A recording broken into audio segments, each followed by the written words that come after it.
After installing ShutterStream and setting up your camera, we will launch the ShutterStream application. You'll be sure to connect your camera via USB to the computer, or if a Sony or a mobile phone camera, you'll connect wirelessly. As you will see, immediately upon launching the software, this will enable a live view. That is a real-time preview streamed from your camera onto your monitor screen. We'll go ahead in this step and take our subject. We'll place it in the center of the shooting window, and we'll get started with adjusting our camera settings and our lighting to be optimal.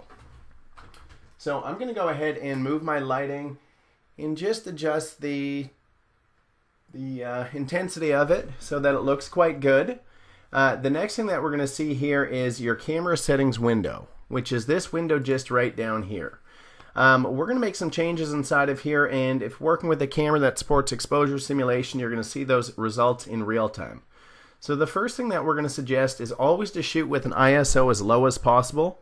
ISO is typically used for shooting in dark and hand holding a camera when you're not able to hold your camera steady enough with a slow shutter speed. So that's why you'll see values go all the way up to about 6400, or actually much higher in some of the higher end cameras. So since we're shooting with the camera mounted on a tripod, you will want to stick with the lowest ISO value possible. Next thing you're going to see here is your white balance. Auto will typically do a pretty good job. However, there's a couple of other options that you can see in the drop down, and as you make changes to these, again, you're going to see the result in real time. I know that I'm working with a daylight balanced light, that's 5500 Kelvin, so I'll use that. The other option would be to use a manual white balance. That's basically setting a custom white balance physically on your camera, and that will be used if you select the manual option, that's going to use that, and that's typically for higher end users who are familiar with that. If you have any questions about how to set a manual white balance in your camera, let us know. It's always a good step. So again, I'm going to use daylight here. The next thing we can choose is our aperture. Aperture is going to be responsible for your depth of field. That is the amount of object that is in focus from front to back. The higher the value, the longer the aperture, and the lower the value, the shallower the aperture. It is not always suggested to go up to the maximum values of aperture, because these can typically make your photos quite grainy. So we'll typically suggest a value between about 10 and 20, and just as long as you can get your object in focus. So maybe for this example, we'll use a 16 aperture, and what you're going to see is, again, as I'm making these changes, it's getting darker and lighter here. So what I want to do is compensate for that with my shutter speed. In shutter speed, again, there's a lot of different values here. These are all displayed in a fraction of a second. So example, 1/4 is 1/4 of a second. And as you can see, if I go down to maybe 1/8 of a second, it's going to get darker, meaning that the shutter will only stay open for 1/8 of a second to let the image hit the camera sensor. So you're going to find an optimal value here, and again, this is the one variable that we kind of suggest that you guys make changes to and find your optimal value through here. So after you've set your aperture, white balance, and ISO, your one variable will be choosing your shutter speed. So that looks quite good. The only thing that we're going to see here is our object looks quite blurry. Now there's a couple options. You're going to see this AF. You're going to want your camera lens set to AF, that is autofocus mode, whereas you can override that by inside of here adjusting your focal point. And you can see as I make changes here and clicks, it gets blurry or comes back into focus. The other thing that you can do, and if you see this little circle here, that's actually going to show me basically where my one-to-one viewfinder is. So I can hit this plus button here, and that's going to give me a nice up-close view, and that will make it easier for me to adjust my focal point in finer increments. So 3 arrows are going to move a large increment, 2 arrows a much finer increment, and 1 arrow just the finest increment. So that looks quite good there. Now basically what we can do is just hit snap. That's going to capture the image and instantly upload it. And there, we've kind of set our camera settings. That looks very good. We typically suggest to shoot maximum color accuracy on your products. The nice thing is also, if you found an optimal camera setting, you can actually save these inside the software. So I'll hit this little save disk, and I would go and say, let's just say my settings 1. Okay, looks good. And I will exit. That way if anyone ever comes in and changes our camera settings, we'll be able to see in the profile drop down, it will revert back to whatever camera profile setting. And maybe you have multiple camera settings. So for instance, maybe this is a better setting for some of your objects. You can save that again. It's going to write my setting 2. And you'll see here, now you'll have a couple different options in your drop down. So that is basically the camera settings window explained. You'll also see this play button. That is start video record, stop video record. If you have the ShutterStream 360 or ShutterStream 360 Plus video license, this button will be enabled. Your camera will need to be set to, on the mode dial physically on the camera, set to video shooting mode, and you will need a SD card inside your camera. Now that we're familiar with our camera settings and the camera setting window, we're going to move on to our live view settings. So obviously, if this button is grayed out, that means we're currently in a live view mode. And these buttons will be enabled, and our image processing buttons will be disabled. If you want to swap out of live view mode, you can either hit snap and take a picture, or else you can just click on one of the images in the thumbnail gallery.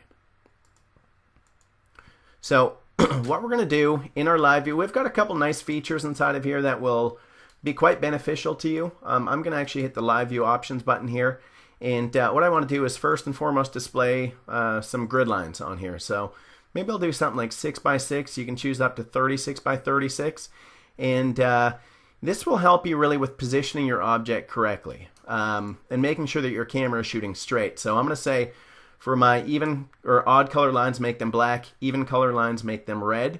And I'm just going to hit OK, and you're going to see what happens here. And again, this is beneficial if your camera is not shooting. Maybe it's tilted a bit. So I'm just obviously moving my camera here.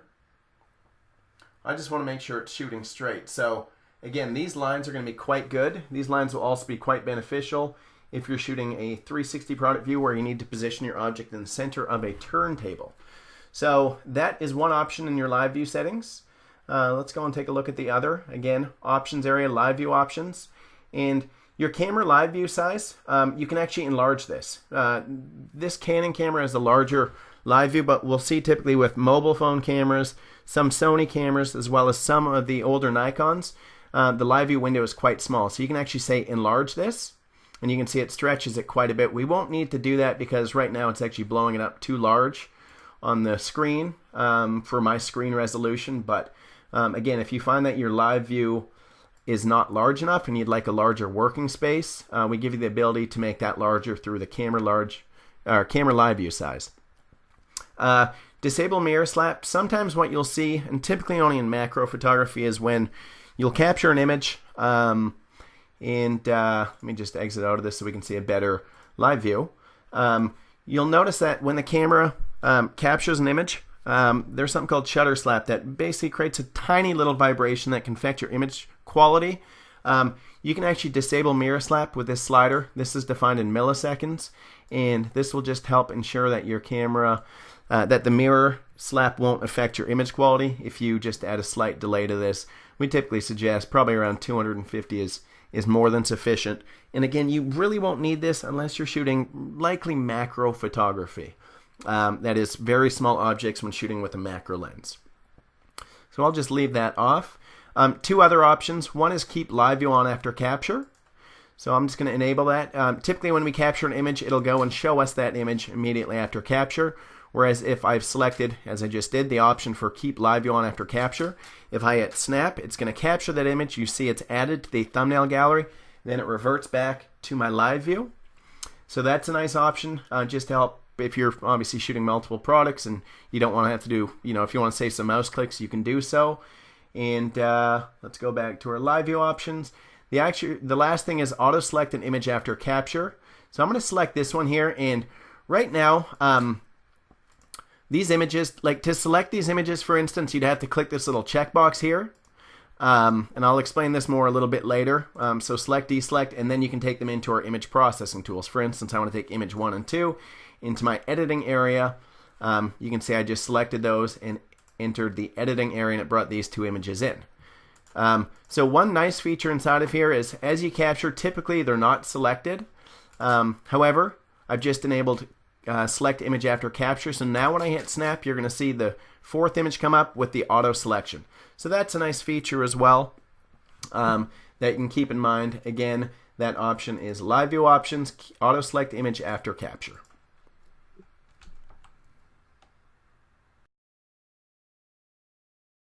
Next setting that we're going to see on our image capture tools is our image overlay.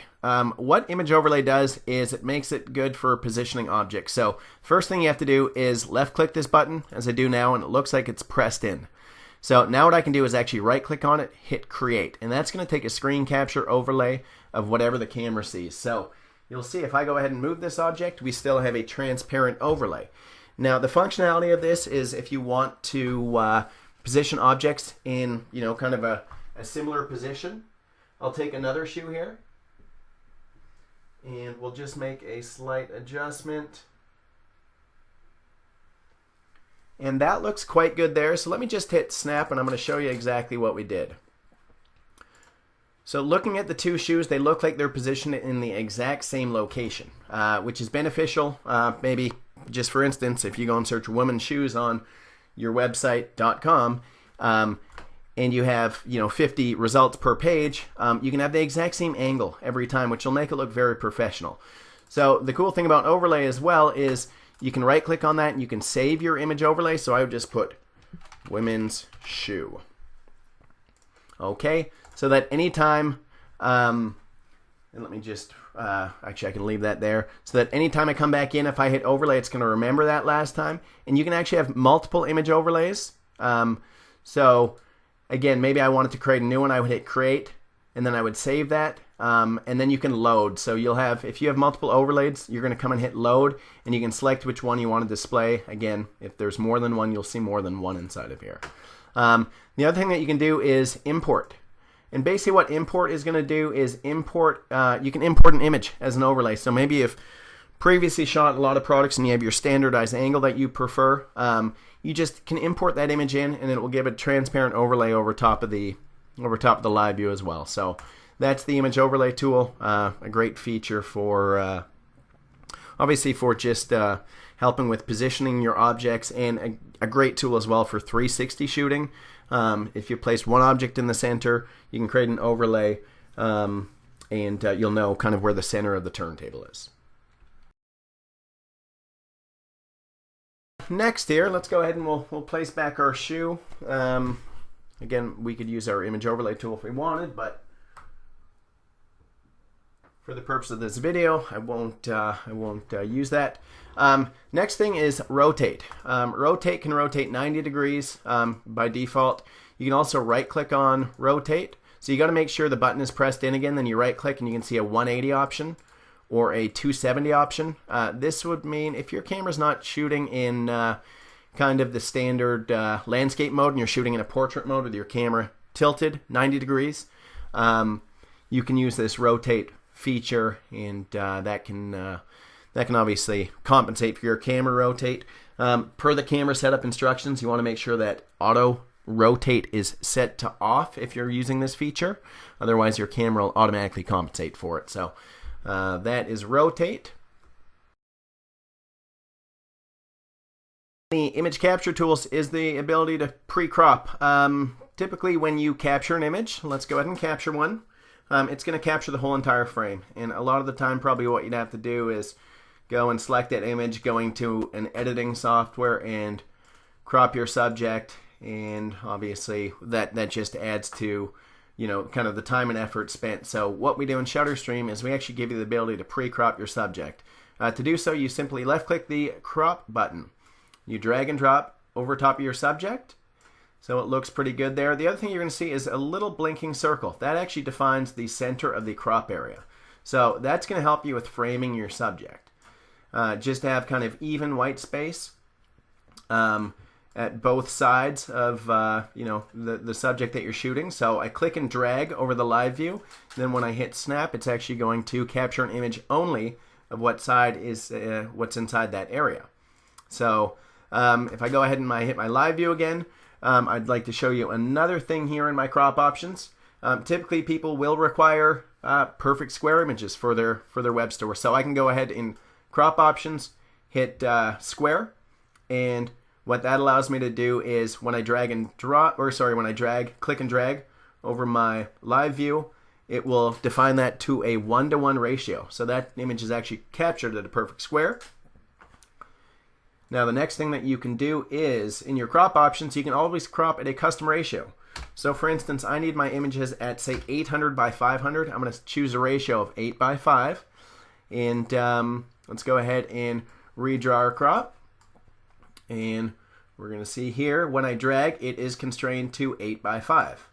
So let's just position that. And again, to position it, you're just clicking on anywhere in the center of the crop. And to move it, if you wish to, well, I'll get to that in a sec. So let's just hit snap here. And there's our image shot at an 8 by 5 ratio. And just the last thing for crop is going to be, you can change the marker color. So right now these are black. If you're shooting on a black background, you probably won't be able to see these, so you'd want to say use white marker color. I'll just revert everything back and just explain just a couple more things on this tool. So again, drawing the crop is click and drag over your subject. Moving it is you click in the center of the crop and you can move it anywhere. You can always, and if you want to adjust the crop, we always suggest to do so using the bottom right corner. And if you ever want to get rid of your crop, you can just click anywhere outside of the crop, and that's going to eliminate it. The last thing that we can do, if you find a crop that's going to work well for all your products, so let's say it's right here, you can actually right click on the crop and you can save that. So I'm going to save it as my profile, and anytime that anyone comes and says, you know, they've gotten rid of the crop or they redraw it, you can always go and load your previous crop. So I'd go and say my profile, and you can have multiple pre-crops. I'll hit OK, and you'll see it reverts back to the exact same size and location in the frame.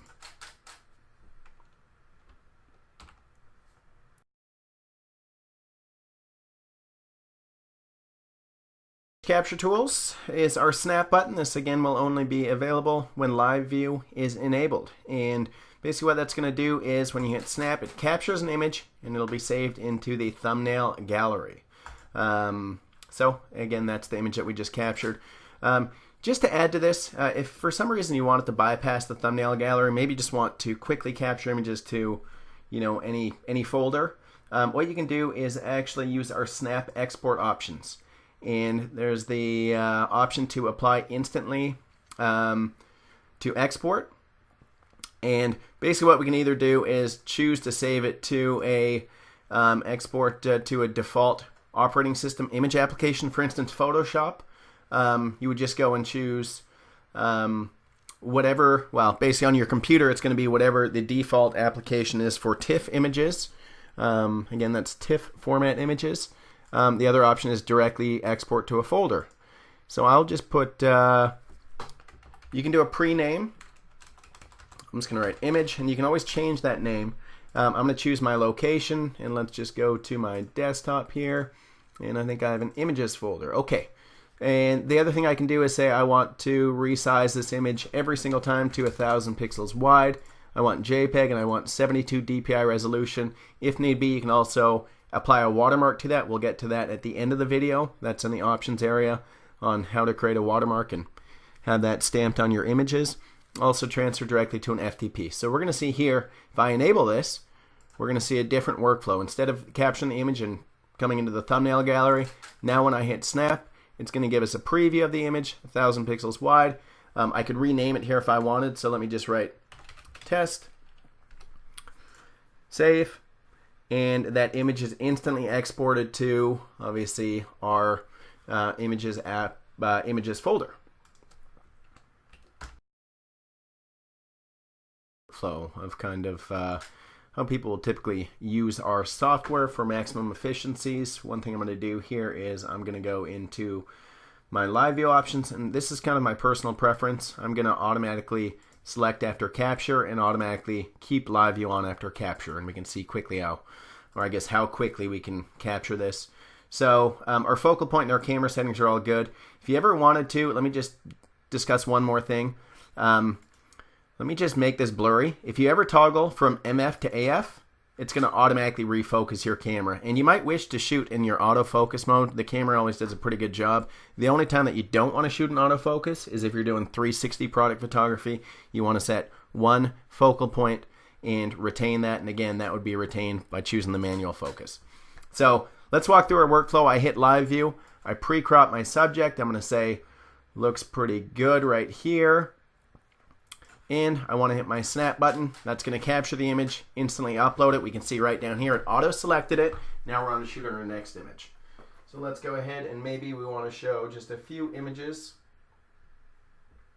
And I'm looking back at my screen here just to make sure I'm positioning my object correctly. I'm hitting snap. Again, you can see it does retain or crop from shot to shot.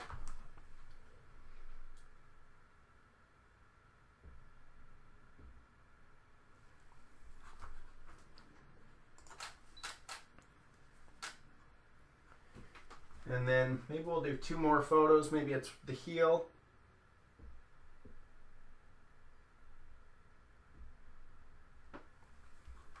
Looks pretty good there. And again, it always helps to kind of look back at your monitor screen just so you can be sure you're positioning it correctly. If you ever did need to, you can always obviously move your crop marker too.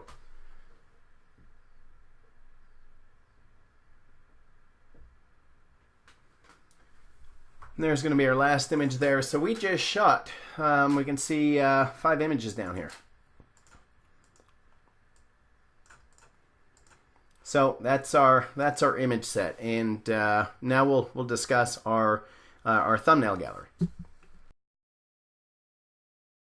We had auto selected images. As we can see here, they're selected with the checkbox.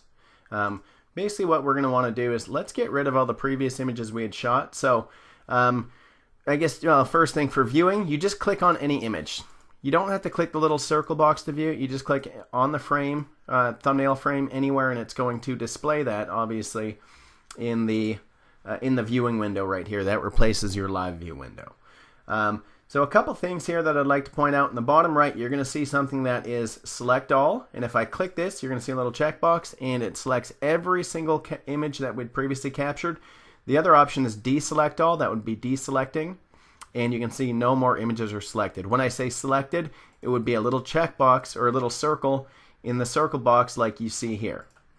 So a couple kind of shortcut tools for you. While you could go through and say, again, it's these images that we want to delete, we can go through and manually click one at a time. A better option would be to select the first one, hold your shift button on your computer, select your last one, and it will select everything in between. So it's these images that we wish to delete. To do so, we simply click this X right here. It's going to ask if we wish to delete the 11 checked files, which we do. We're going to hit yes, and those images will be removed. You cannot go ahead and restore these images. So don't delete images until after you've saved locally to a folder in your computer, either using the batch saving tool or the dynamic saving tool, and I'll get to that in just a few minutes here. And put to use for whatever our imaging application may be. What we can do is, I guess a good natural next step would be to edit these images. You can certainly bypass that and just output these images directly, or even send via email. We'll first touch on the editing tool. So I'm going to select all my images using the select all button in the bottom right here, and I will enter the editing tool. And what that means is any button or any image with the kind of this little circle button checked will be brought into the editing tool, which obviously is the entire set of images. Now in our editing tool, we've got a lot of different features and functionality inside of here. Basically what we want to do is give you all the tools that you need to get your images ready for your website, or again, whatever application you require, without having to use a third party. So let's dive into them. And I guess first I will just talk about kind of what's happening along this top bar, and then we'll get over to these tools on the right. So in the top left, you're going to see a dynamic save and a batch saving tool. Basically, after you do your edits, you can use either one of these tools to export those images. It's the exact same buttons that you see right here, dynamic save or batch saving. We just give you quick and easy access in the editing area. Next thing you're going to see here is it shows you the width and the height of your images. Should you need that information, you can quickly reference that right here. Little viewing tool, zoom in, zoom out. You've also got that available on a drop down slider. Should you wish to view these images up close, you can do so. And these tools can be parlayed with other tools, and again, I'll get to that in a second. So let's get started. I guess the other, kind of viewing tool would be our eyedropper tool. And if I hover this over top of the actual image, look at this little box right here. And this is basically an eyedropper tool that's going to tell you what the actual color is. And this is kind of used to inspect to see if you have typically a pure white background, is what we've seen for most use cases. A value of RGB 255, 255, 255 is pure white. So that's a good way to inspect your image, just to see if you're kind of at the pure white. You can also do a drop down on this tool. There's a white point tool that will basically allow you to select a dark pixel and make everything lighter than that pixel pure white. Black point will do the exact same thing, but make everything, instead of white, black. And a white balance tool that will automatically adjust your white balance by selecting a pixel. We explain these a lot further in the user guide should you need a better explanation, so please feel free to refer to that.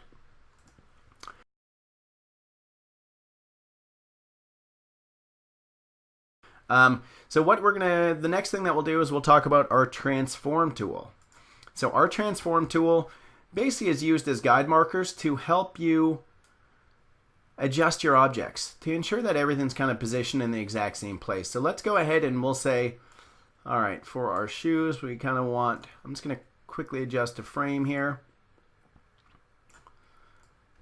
All right, so that looks pretty good, and bear with me just for a sec here. So I always want my shoes for every single shot I have directly kind of inside this little boxed area. So I'll go and look at my next image, and what I can do is, and pardon me, let's look at the first image there. You can click and drag that image. So I can actually move that up, and I'm going to try to get all my images to align almost perfectly with this this top line here. So that looks good on that one. I'll apply that. So let's take a look at our second image. We're going to do the same thing. Just looking at the left line and kind of the top line. That looks pretty good there. And just to apply that, I'm going to click on the next image. That'll give me the option to apply. You can also check this apply button down here. Operation complete. Now it's going to show me my next image. So let's just move that up a tad. And this red line is for the center. So I'm just going to, again, select my next image, apply. There is an option to batch process as well, as you can kind of see there. So let me just move this over a tad and up. Looks good there. And then we'll just do it for the last one. So I'll just hit apply there. Operation complete, and then it'll be our last image, and I'll probably try to center this a bit. So it looks pretty good there, and I'll just hit, again, I'll just select a different image and I'll hit apply. You can also hit yes to all. That'll do a batch process. One other thing I should mention here is, if you have a mouse wheel scrolling, you can make your image bigger or smaller. So if you want to size that and scale that a bit, like I'm doing here, just to give a bigger kind of view, I can certainly do so. So we'd say, okay, maybe that looks good. Let's just hit apply there as well. All right, so we've just adjusted all our images. Let me just disable that tool, and we can see now that all the images are perfect, just in the frame perfectly.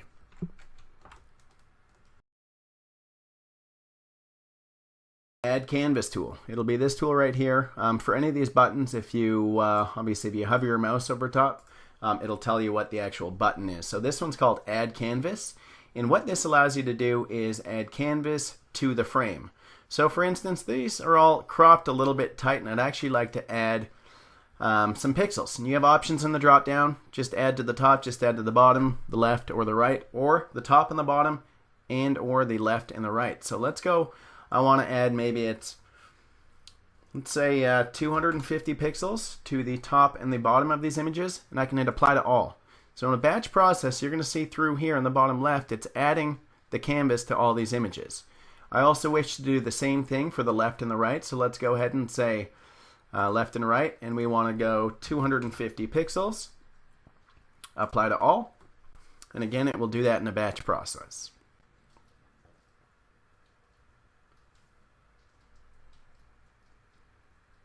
Now the next tool we want to look at here is our View Alignment tool. It's this little red kind of icon, and basically what it does is it overlays our entire set of images over top of one another.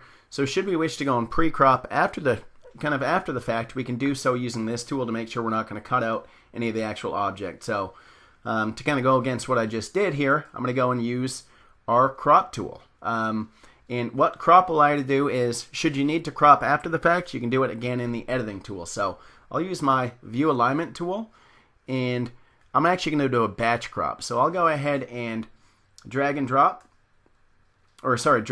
drag over my subject, and we're going to say that looks a pretty good frame. Again, you can see the center of the crop right there. It looks like we're cropping everything in the center correctly. And if you just wanted to do it to one image, it's going to do it to whatever image has this little blue line on it. This one is selected right now, but I want to do it in a batch process, so I'm going to hit Apply to All.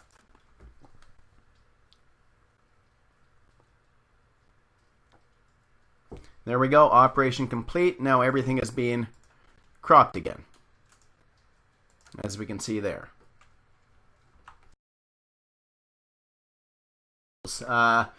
We do have a basic rotate, which is rotate 90 degrees left and right. Just these two buttons just up in the top right hand corner. Or also we do have our transform rotate, and this would allow us to adjust at very fine increments if need be. You do have a slide bar that you can move it left and right. You can also enter a value in here. So if this looks a little bit off, maybe we want to say -2 degrees adjust it. As you can see there, it made a very small adjustment. You can even do, -2.5, and it'll make it just a very small adjustment there. So that is the rotate tool. Let me just put these back, and again, it's good to shoot, with your camera shooting straight on. But if for any reason you do decide that maybe it's your object wasn't shot straight and you need to adjust it, you can do so here. Maybe not that extreme. Maybe we'll do like -2. And again, if we find that is correct, you can hit Apply. That will apply it to the single image. Or if you hit Apply to All, and let's just do that, it will apply that rotate of -2 degrees to every single image.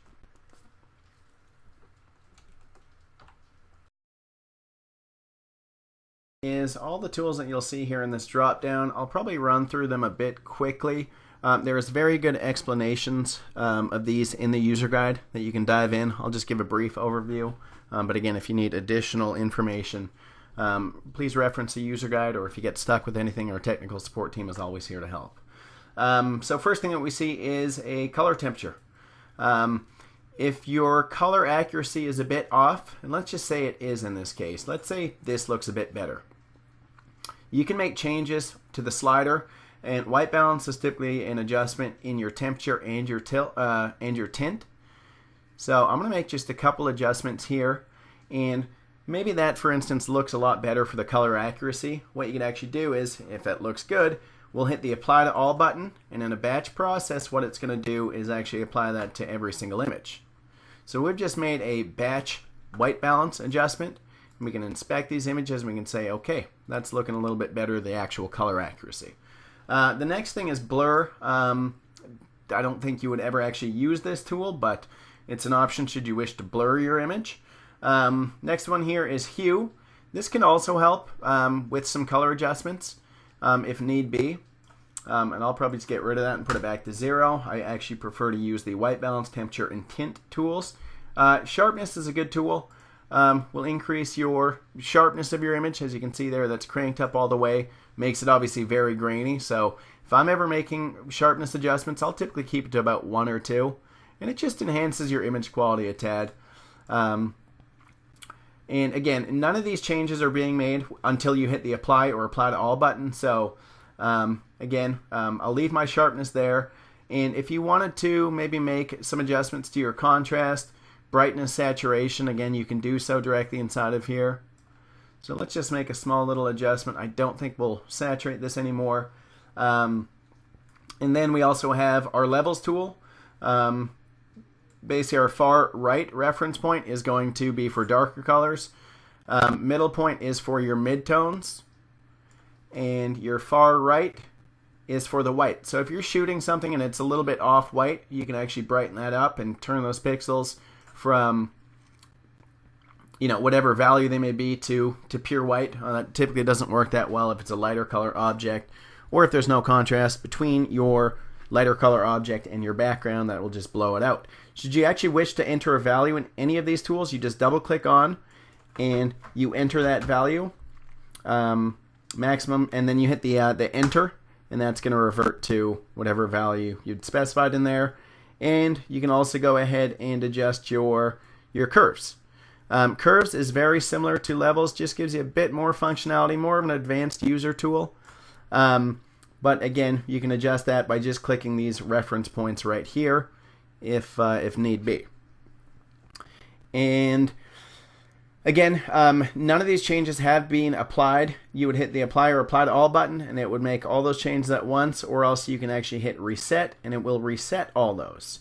So typically what some people will do is, and a nice feature here is the ability to create an editing profile, so that, you know, maybe for instance you always want to adjust your sharpness, maybe make some slight adjustments to the actual color using your levels or curves tool. Maybe let me just add a little bit of contrast there. Let's say that's perfect. What I can actually do before hitting apply or apply to all is I'm going to click this plus button. I'm going to write my profile. And anytime that would come into our editing tool, so let me actually hit reset here, you'd go down to the drop down and it's going to remember all those previous settings that you set before you saved. So then what you can just do is hit apply to all, and again in the batch process it's going to automatically apply those. So the ability to create a profile is a nice feature and functionality that certainly could save you a lot of time, provided that you want to do consistent edits to your image sets, which would mean typically shooting at the exact same camera settings and keeping your lighting fairly consistent. Convert these images back to their original state. We can do so using the restore button. Would restore a single image, or restore all. We'll restore all these images again back to their original state. So let's go ahead and work with these here. And again, the reset button is only for all the tools that you see here on the right hand side. So if you ever make any, you know, crazy changes or change that you don't like, before you hit the apply or apply to all button, you can actually hit reset and it'll revert that back. Now, one other thing to point out is if you did make changes to your entire set of images and you applied them and you exited the editing area, the images can no longer be restored. So make sure you have the image that that you like before exiting the editing area.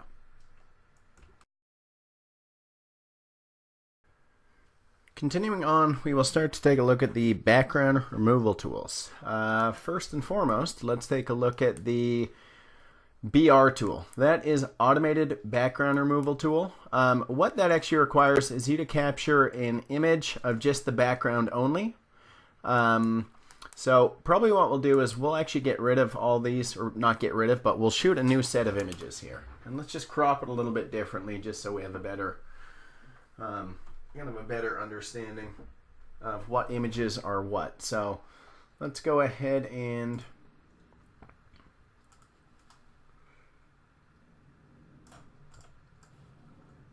okay, so I'm going to shoot probably about right here. Let's just crop it really tight. We're going to snap our image. And let's just shoot a couple angles. Maybe it's 1,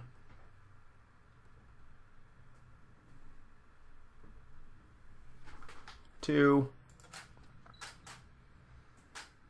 Okay, so these are going to be our 2 images. Now what we want to do is capture an image of the background only. So what I'm going to do here is remove my subject and not change anything. My lighting is staying consistent. My camera settings are staying consistent. And the one last thing I want to do is if I try to take a picture right now, it wouldn't be able to focus on anything just because all it sees is white. So I'm going to toggle my camera from AF to MF and then snap one more frame. So these were the 3 images that we just shot down here. Let me just select just these 3 for the purpose of the automated background removal tool. Now what I'll do is enter into my editing mode again, and I will select the background only image and choose BR. And basically what this is going to allow is to add a current image into the background gallery. As we can see, it was imported successfully. Now we can use the previous and next buttons to go and see all the images that are in this kind of thumbnail queue. So first thing that you probably notice is it is blinking gray. We've got a lot of different options here, and let me just crank them all kind of down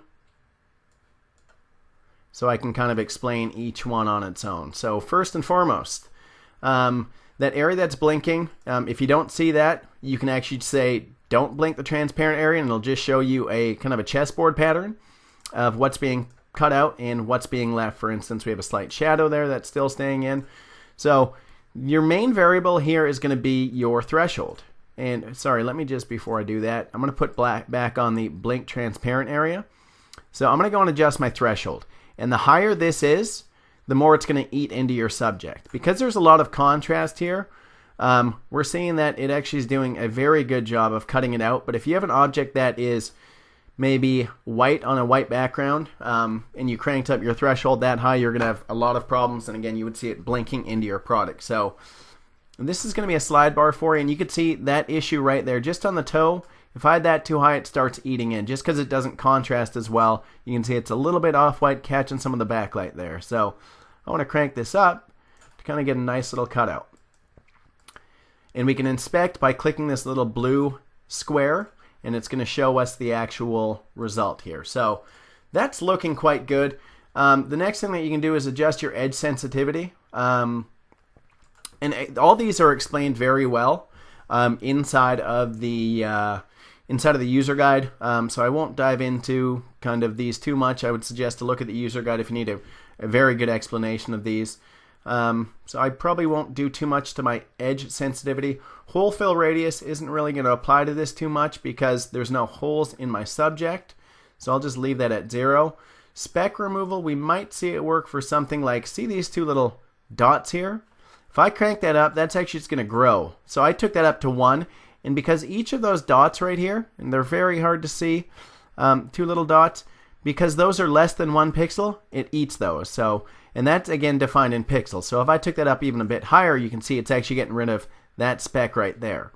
But I was going to say it might have had some issues on the toe, but it does not look like it does. So speck removal, that's a great example there where we can kind of get rid of that little piece that we saw right there, and just crank this up a tad, and we can get rid of that little part of the frame that we didn't want.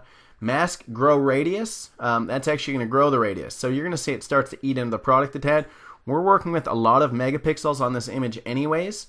So it's always, I would say it's a good idea to grow, and again, this is defined in pixels as well. So I'm just going to grow 2 pixels into the actual subject to automatically kind of, there's a slight white hue around my subject, as you can kind of faintly see. So I can just actually grow that radius. And then edge blending is going to kind of soften the edges a bit. You could use that if you want. Not required. I might actually, and then 2 other options here. First one will be the mask selection. This is not a very good example to explain this, but constrained to a selected region would mean, for instance, like, okay, the background removal finds a hard edge and it won't go and actually eat into your subject. So if there was like something that it might have started cutting out here, I would say constrain selected to clicked region. And it wouldn't actually eat into my subject. There's actually no preview for that, unfortunately, but you can understand that if this is selected, it won't actually eat in. The other option is unconstrained selection, where it can start. If you have an object with holes, you likely don't want to constrain to the selected region. Otherwise, you got to use this tool a few different times. So in this case, I can use either option. In mask processing, the apply to the entire mask or the new mask selection only. That would typically be if you're using this tool multiple times, and just to well, this one's kind of hard to explain. So I would just probably reference the user guide for this one for a better kind of understanding. So now what I'm going to do is I'm going to hit apply or apply to all. And what you're going to see when I hit apply to all is it's going to automatically remove these images from their background. And you can see it's a very fast process. It's going to automatically pull up the background removal tool as well. If you did want to make any more adjustments, you could do so, and it would, you know, allow you to do so. I'll just hit close here. The nice thing about that, next time you come into background removal, or remembers your exact same settings. So let's inspect our images just a little bit closer up, and we can see this did a very, very good job of putting these onto the transparent background. So let's view that one also at 100%, and you can see it does a great job of the edge selection. Now, one other thing here, by default inside of our software, we have in the options area, alpha blending options, we've got this selected as use chessboard pattern.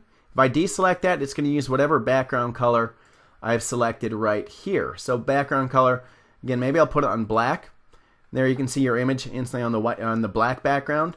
And if you save out your images as JPEGs, it's going to use whatever background color you've selected in here. Most people need white. Obviously, we see with Amazon and other marketplaces requiring pure white backgrounds.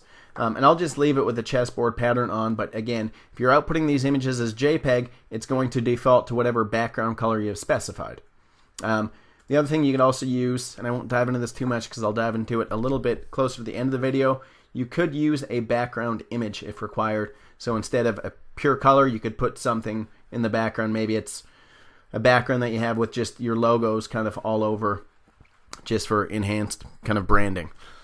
So that is the automated background removal tool. And pardon me, I should have mentioned the BR tool. There is also an option for a chroma key background using red, green, or blue. That is, if you're shooting on one of these chroma key backgrounds, you can use these tools and use this functionality here.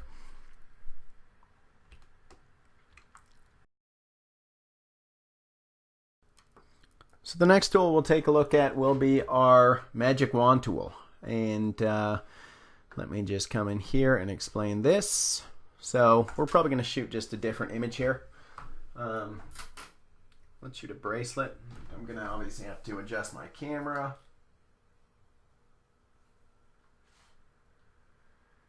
Okay, so there's our bracelet image. If we recall, we can go from MF to AF. And let's go ahead, and looks pretty good as far as color accuracy there. Let's hit snap. And then let's do one more image here.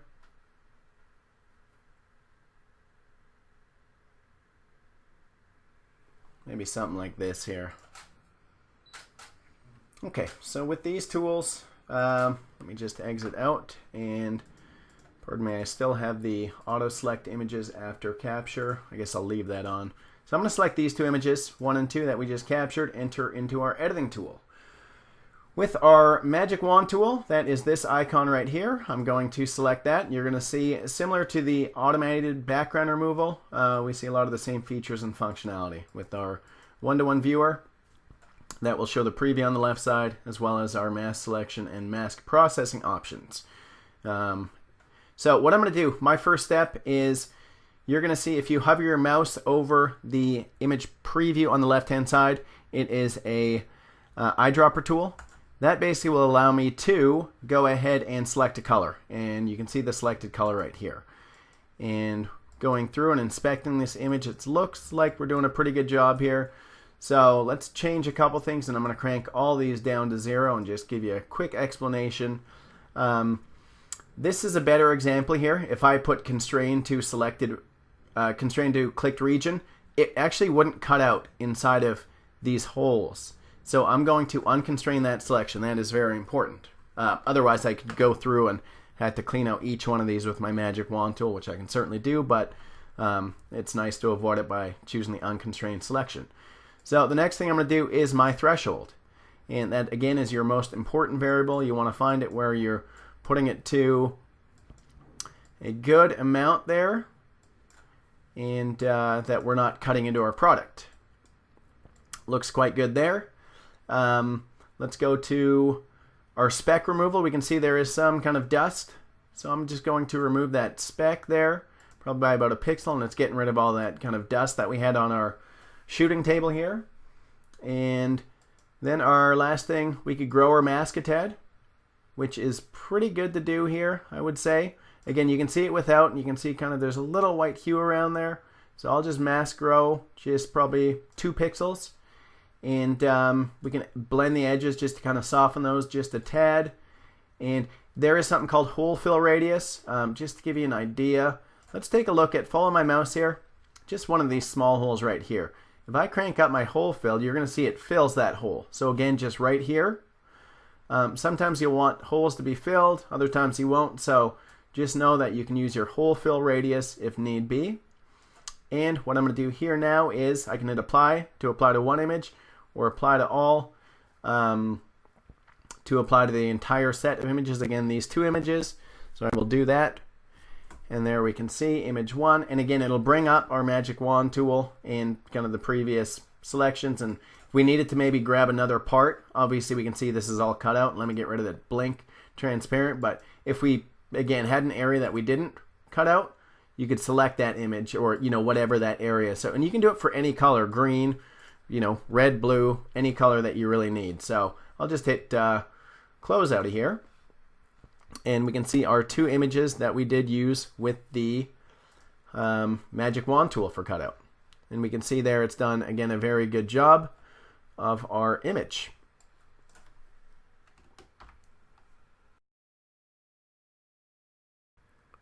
Next, we're going to take a look at the Lasso tool. That is this button up here, just up on the top right. And to better communicate, I'm actually just going to reshoot some images here. So let me go ahead and take my subject off. The other thing I'm going to do is shoot with some shadows. So I'm going to place a new top here. Instead of transparent acrylic, I'm going to shoot with a piece of white acrylic to replicate or to create some shadows under my subject. And I'm going to shoot a product with a white sole, just to kind of show you contrasting. What I'm trying to do is actually make this fail right now. So let's go and place our subject, and we're going to go ahead and recrop, and we will snap that image.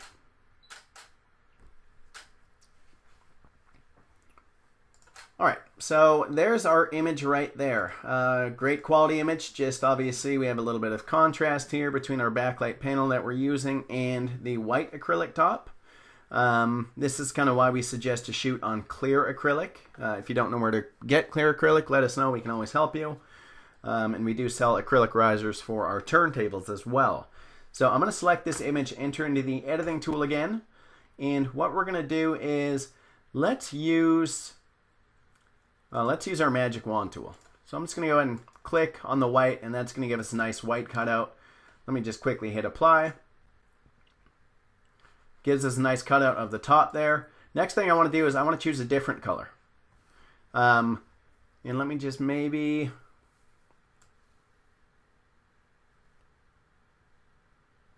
All right, let's do about here. And this is good because I want it to fail here. So, all right, so that looks pretty good. I'm just going to hit apply, and I will explain our lasso tool and kind of what you can do. So, all right, let's cancel out of this here. So, first and foremost, we can see there is a dark shadow. Again, we probably could have tried to do this a bit better with our lasso tool, but we'll go ahead and show you the manual cutout tool. So, I'm going to enable my lasso tool. There's 2 options. The normal lasso, which allows you to manually drag or cut around your subject. And then you hit apply, and when you hit apply, you have a lot of different options. I'm just going to quickly make a change here, and you can see I chose inside the polygon. I'm going to make this alpha transparent, meaning it's going to make it transparent pixels, and it's cutting out all that bottom part. And I'll explain this a bit more, so just bear with me here. So, all right, so we've done that. That is the manual lasso cutout tool, which I personally don't like. It's good for a quick draw around a subject. Let me just hit reset there. So I do like the polygon lasso. This allows you to, for instance, click, click, click, click, click around your subject and then make a cutout. So again, I prefer that. Let me just hit, and if you ever wanted to get out of the lasso tool, you just click anywhere, and that's going to automatically let you draw new, or else you can just click to this button up here. And this is just kind of the standard select tool. So let's go back to our lasso tool. And first and foremost, let's go ahead and get rid of this shadow underneath our subject. So I'm going to want to zoom in 100%. And if I hold shift, or pardon me, you can hold spacebar on your keyboard, and you can kind of adjust your viewing area if you wanted to. Otherwise, you can use these slide bars too. So what I'm going to do now is just go ahead using my mouse cursor here and just give a nice cutout of my actual subject. And again, if I hold spacebar, I can go ahead and adjust the viewing area. So there's going to be my cutout. And to close off a selection, I just double click on the actual mouse and you can see it'll end that selection. Now when I hit apply, it's going to give me kind of a little preview here of what we've done. So, and again, you can do outside the polygon. That would do everything outside of this area that I drew, which obviously we don't want because we enclosed the area that, or kind of segmented the area that we wish to get rid of. So I'm going to choose inside the polygon. You could use a solid color if you wanted. I'm going to choose alpha transparent. You could choose alpha opaque, and you could also choose alpha custom, which will allow you to kind of make it a transparent kind of selection area. So, and this is your transparency slide bar here. So obviously I won't choose that. I'm going to choose alpha transparent. And the other thing that you can do is you can smooth this a bit. And I like smoothing it because you can kind of see jaggedy lines. So if you just do a little bit on the edge smoothness, I'll just hit apply here. It's going to give you a nice kind of smooth out that kind of harsh line that you drew. So there we go, taking a look at that actual cutout area. So that's one way that we can actually go ahead and manually cut out parts of the image, again, using our lasso tool. The other thing that we saw up here is I'd cut out parts of my shoe. And this was obviously not good, and sometimes the background removal tool will fail. It uses image recognition and kind of computer vision to understand, but it's not always perfect, especially under the incorrect lighting conditions. So what I want to do is just add this part of the actual frame back in. So I can see it cut out a little bit right there. So I'm just going to draw around that, and let's just say, okay, looks pretty good. So I just did this selection area, and what I can say is instead of deleting everything outside of that, I'm going to say add back into this polygon that I drew. So I hit apply here, and you're going to see inside polygon is my selection. I want to do alpha opaque, which means it's going to, again, bring whatever frame that I'd previously deleted, it'll bring it back in. And then I might want to do just, no, pardon me, a little bit of edge smoothing there. Apply, and we're going to see that part of the frame comes back in. So the lasso tool is great for manual cutout, but should either the lasso tool or the magic wand tool or the background removal tool fail, you can always parlay that and use the lasso tool to add whatever parts of your frame back in.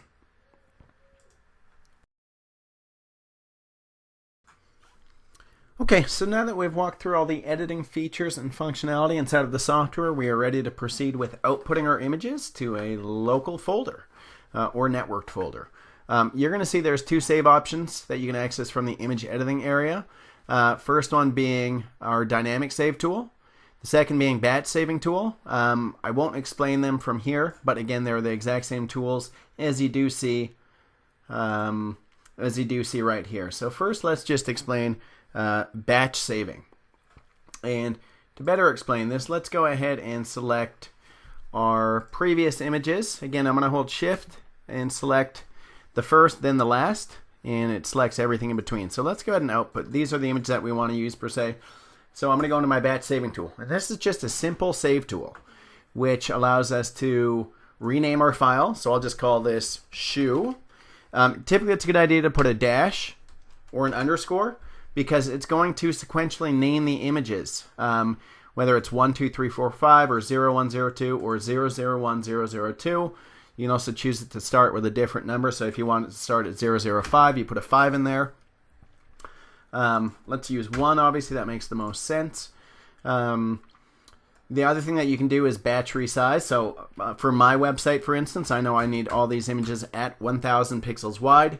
You just enter that value in there, or if you want to define height, you can certainly do so as, say, it's 1,000 pixels tall.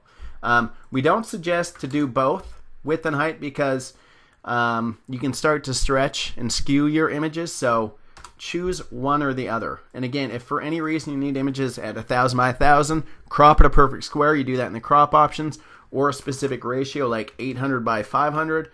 Going back to our previous example, in the crop options, choose custom ratio at 8 by 5, or whatever that ratio may be. So there we go, resize. You can choose your image type, JPEG or PNG.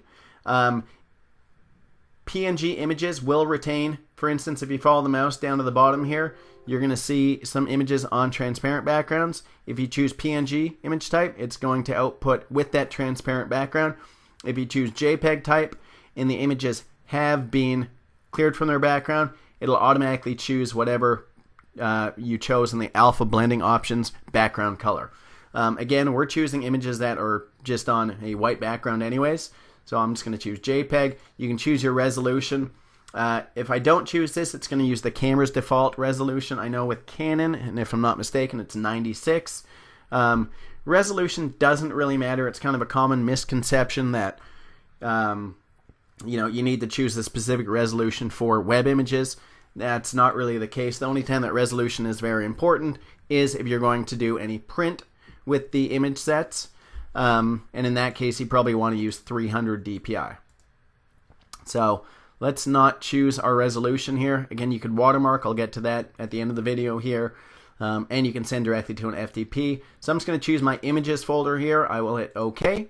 And you'll see a progress bar. And very fast and efficiently, you have resized and renamed X number of images. So that's my 5 images there. I can see, let's just view the large icons. Shoe 1 through shoe 5. And again, you can see these were dimensions 1000 by X. So that's one option right there, is our batch saving tool. Let's move on to our dynamic save tool.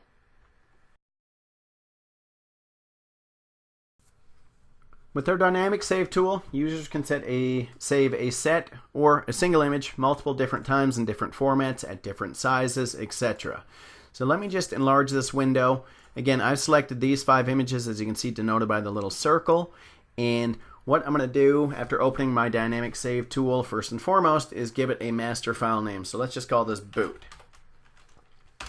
And I'll put a placeholder, a dash, or an underscore. Maybe I'll choose 01 sequential naming. Again, as discussed in the batch saving, you could say start with a different number rather than 1 if required. I'll put 1 there. Or else you can choose to keep original file name if need be. That would just use your camera's default naming sequence. Okay, so I've given a master name, and what I can do here, let's just define a output path, and we're going to choose my, let's go desktop, and we have an images folder. Okay, looks good there. Let's say it's going to, we want these at 1000 pixels wide, or 1100 for the purpose of it. You can also choose to apply an editing profile. We'd created an editing profile, and if you automatically wanted those editing changes to be applied during output, you can do so by choosing in the drop-down menu. I won't do that. You can also choose to watermark. We have not made a watermark profile yet, so I don't see anything in my pardon me, we do have a few that would previously made. You can choose to put a watermark on your set of images, and you can also choose to transfer directly to an FTP. I haven't uploaded any of our FTP information. These 2 latter options are available for creating profiles in the options area. And obviously our editing profile, you create that in the editing area. So the other thing that we can do here is give a suffix name. So let's just to communicate here, typically you probably wouldn't include this in your file name, but I'm just going to put 1100 dash. So the name right now will be boot dash 1100W for 1100 wide dash, then it'll be 01, 02, 03, 04, 05. So you can also have it choose to create a master folder. That master folder would be based on, I think it's the suffix name, but we're going to see here in a sec. Let's just choose that one for a master folder. Next, if we want to create another save type, which obviously I would imagine you probably would, you can do so. So with all these images, maybe we want our TIFF images at 300 DPI because we're going to need these for our print, and we're going to choose it to the same location. Images folder, okay, select folder. let's not do actually any resizing, so I won't choose any information in there. We'll just call this, maybe we call it print. So it'll be boot-print-0102030405. And you can add infinite number of dynamic save types through the software if need be. Let's just do one more, PNG. And again, that would, if it's a TIFF image or a PNG image and you've cut it onto a transparent background, it will retain that transparent background. So let's just do a PNG, and I'm just going to not give any suffix name here. You're not required to fill that field. Output path, let's just say desktop, images. And again, you can choose whatever folder location you require. I'm just for the ease of use and communicating this, I'm saving it all to the same folder. You could also save your raw images. And for our PNG images, let's do these at 600 pixels. And we're not going to do any suffix name. So right now we're saving these images multiple different times. Again, should you wish to add more, you hit the plus button, or if you want to delete that additional save type, you click the X button. If this is your save that you're going to want to use every time, you don't want to have to do this step every time, so you just go save profile. I'm just going to put my profile, and that will be retained in my dropdown, so that anytime in the future I come back inside of here, it will remember this all for me, that all I have to do is go, maybe it's a shoe that we shoot the next time, or a SKU number, whatever, you just give it a rename. So, all right, so let's go ahead and create this. We're also going to see these two are just saving to my the images folder. This one's going to create a master folder within the images folder. I'm going to hit OK, and I will hit yes, continue, and we're going to see that process starts there. So 3 images, which we're saving multiple different times. So you can see the boot print. You can see the boot. These should be the PNG images. Boot print should be the TIFF images. And then our boot images were the JPEG at 1100 pixels wide. And again, it created the master folder, and that master folder was based on the master file name. So that's how the dynamic save tool works. It's a great tool. Again, should you ever be required to save one image or a set of images multiple different times with different sizes, formats, save to locations, whatever it may be.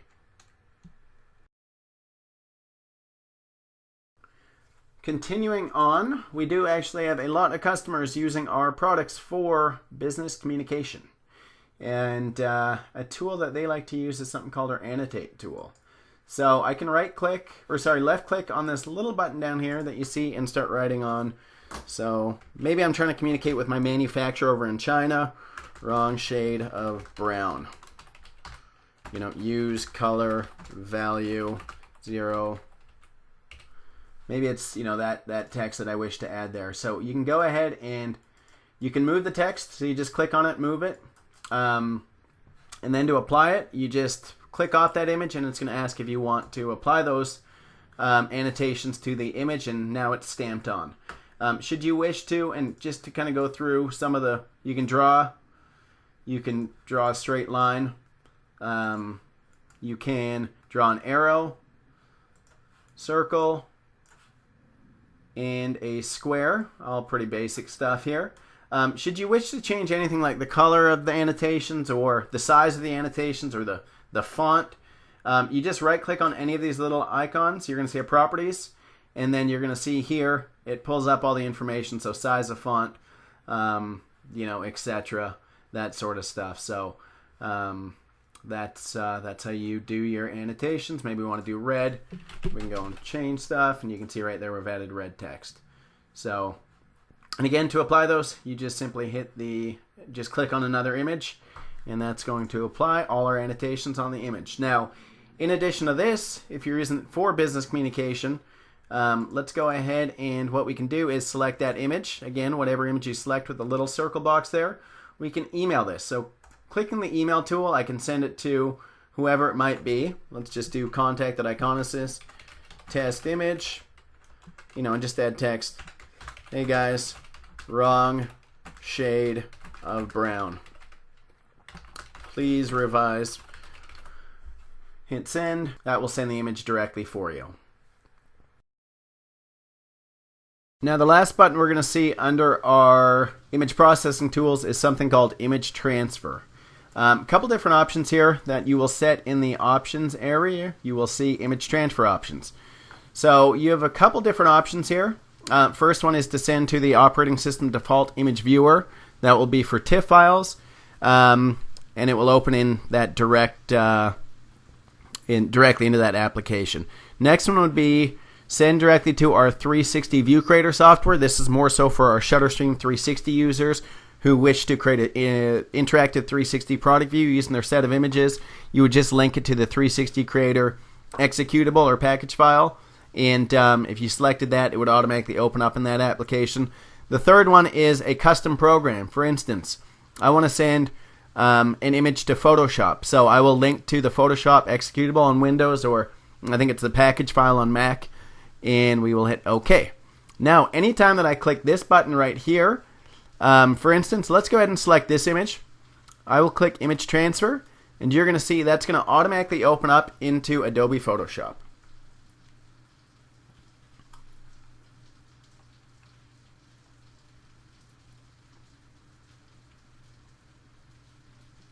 As we can see there, now if we did need to do any third-party, editing, we can do that. Again, it'll work with any imaging application that accepts images.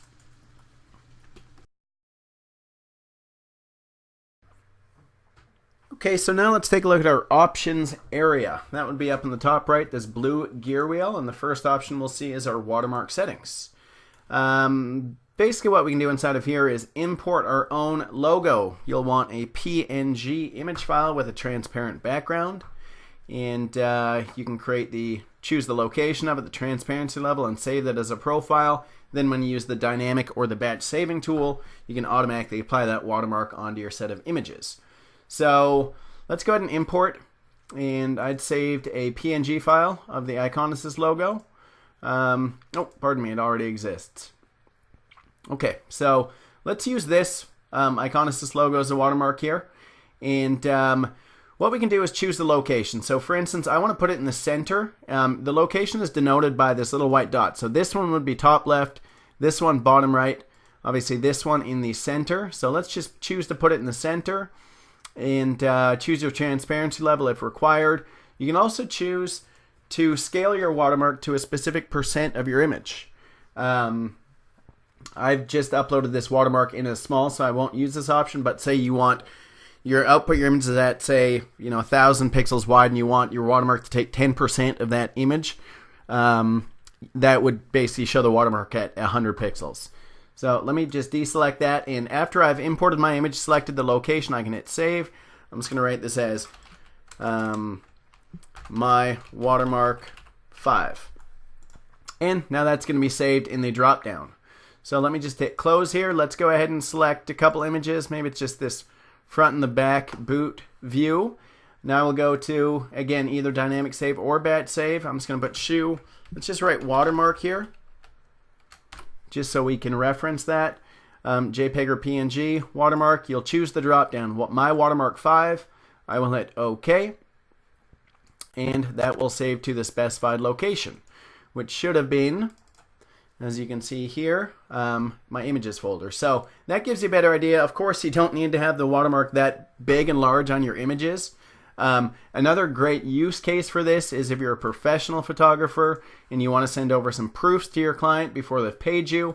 You'd use the dynamic save tool, and what you could do here is obviously output the images once at whatever size, and then the next size you could say automatically apply my watermark. That way you'll have your images for reference without the watermark, but the ones that you send are with your stamped watermark on them.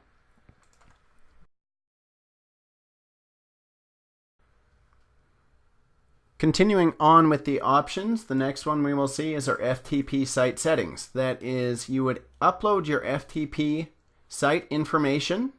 It's always a good idea to check connection to make sure that it can connect. It'll give you basically a thumbs up message.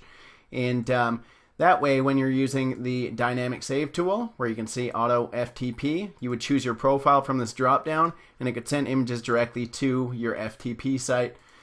This option is also available in the batch save, as you can see here. Now next, after that, we're going to see our image overlay settings. If you recall, we had our image overlay I'll just hit live view just to quickly explain this. And probably what I should do is let me get rid of this white top I have on here. And I think I'd moved my camera, but again, if you remember our image overlay, we'd previously put an image overlay here.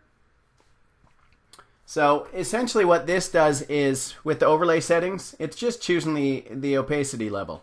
So you can choose, maybe that's too light for you, you can put maybe it's 65, and it's going to show a lot darker. Or obviously, if we change that to, let's say revert it back to 35, it's going to make it lighter. So getting out of our live view there, we're going to go next to our Directories Watcher. Now, Directories Watcher allows us to auto-import images into the software as they are entering a folder. So I guess a good use case of this would be, sometimes people want to import images into ShutterStream that, in conjunction with the images that they're capturing through ShutterStream. Maybe they're also using a camera with a wireless SD card to walk around the subject and get up-close photos or whatever it may be. And maybe, for instance, with that wireless SD card, it's saving images to a specific folder as they're captured on your computer. Now, the next option we're going to see in the drop-down will be our Show Image EXIF. Basically, what that's going to do is show us whatever EXIF metadata is in our image, as just as far as the width and the height of the image, so just the overall file size. Or if the image is not being processed, for instance, let's just shoot another, maybe it's, we'll just shoot another shoe here. I'm going to just hit live view. And let me get rid of the overlay. So let's just capture this bottom of the boot here. Actually, let me go ahead and shoot this correctly. Okay, so it looks good there. Let me just crop this. All right, looks pretty good. Let me just hit snap. So you're going to see it only shows the width and the height in this case, if I go and take a look at that image. Now, if I get rid of the actual crop and just snap this, then it can actually give you more metadata on that, including your shutter, your aperture, etc. So you can see here my camera type, EOS 60D, shutter speed. It's typically not required for a lot of people, but just understand if you do want all the information, just don't crop your image. Now, next thing we see here, I will just go ahead and actually I'll leave that enabled. The next thing, this one's pretty important, edit metadata. So what image description, this is just a good way, should you be required and you want to protect your images, you can do a copyright. So for instance, my company, this image will live on the, this data will live on the image. Maybe it's, user 1. You can include whatever you want inside of here as required. And when you hit save, that's going to be retained so that anytime you actually output the images, it's going to stamp that information on them. Now, metadata is not going to be entirely secure in your images. It can be deleted by, maybe it's a competitor stealing your images. If they're smart and they know what they're doing, they can remove that metadata. But at the same time, if they're stealing images, maybe they're not as smart, and you could have your copyright information on them and ask your customer, or your competitor to pull the images down. So that's a pretty good one to use. That would probably be a good first step when you get started with the software, is just primarily the copyright, maybe artist if you want. You don't need to include this information. These are all optional fields. Now, next what we're going to see is obviously our crop options. These have been discussed previously in this workflow video. Obviously, crop at a rectangle, square, or custom ratio. Marker color black or white, and that will obviously change the color of the crop lines if you're choosing the marker color. And then the next one we'll see is our snap export options. And this was also previously discussed. It will auto transfer images directly to wherever you specify through here, whether it's the default imaging application or else directly to a folder. So to an application or a local or network folder. And next we'll have our image transfer options. This was also discussed. That is this button right here. You can basically define what the action will be when a user clicks on this button, sending to a third-party application. the operating system default image viewer, or else our Shutterstream 360, the 360 View Creator software. And next we'll have is our live view options. Again, that was discussed at the start of the video. Continuing on, our save image options. This is where you can basically define your image quality for JPEG, PNG, or TIFF, any of those formats. Again, we can output all those formats from maximum to low quality. Maximum's typically overkill, especially for web applications. So we always suggest to probably use high, but again, at your own preference. And our alpha blending options. This one again was discussed earlier, but just to kind of reiterate that, what this does is it's basically going to define if you have an image, for instance, with a transparent background, one of these, for instance, that shows kind of with the transparent chessboard pattern. What you can do is say, use this background color, bright green or whatever background color it might be. Most people will use white. And anytime that a JPEG image is saved, so even though they have a transparent background, anytime that a JPEG image is saved, it's going to use whatever you've selected in the background color. If you output as a PNG or a TIFF image, it will retain the transparent properties. The other option is you can use a background image. So again, maybe you want to upload an image to use as the background for every single output. It'll put that image behind the actual subject. So any area that shows this chessboard pattern, it will use the background image. And that's, again, you just simply go and import that, and it'll use that image. And moving forward, import directory. This one will allow you to import a set of images. So let's go and just find, I should have an image set on here. So, all right, looks like an image set. Let's just import, whatever these images are. I think it's a set of 36 images, but I'm just going to select that folder. And as you can see, it just imported that entire set of images. Now, these were shot with a different camera, so it actually uploaded it into our software on a different row.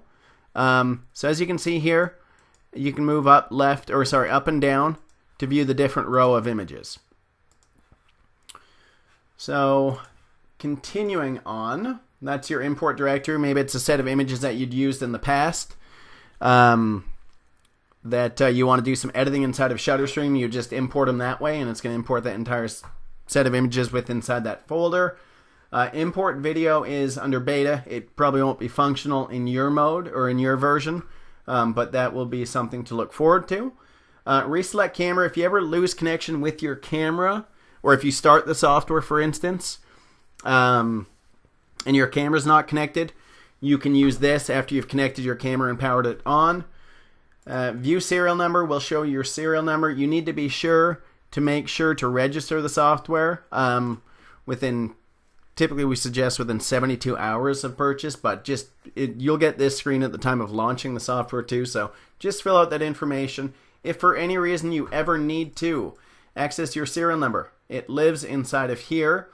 And then the other thing is to choose license file.